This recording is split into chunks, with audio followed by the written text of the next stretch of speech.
Umuwi po kami ng Pilipinas, bumili po ako sa SM Palapala nito.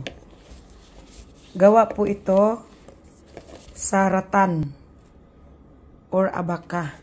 Yan. Rattan po yan. Matibay. Matibay talaga siya kasi gawa sa rattan.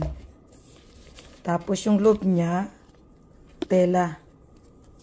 Hindi basta-bastang tela siya, guys.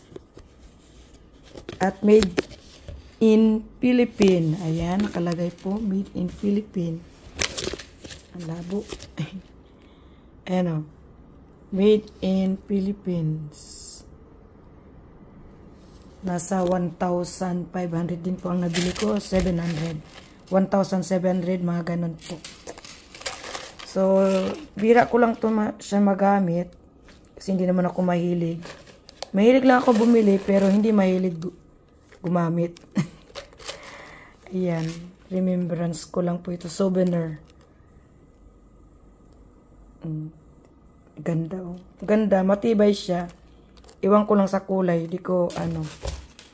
Pero maganda rin siya. Ayan. Shoulder bag siya, guys. Shoulder bag. Okay. Yan lang po. Remembrance lang. Souvenir lang.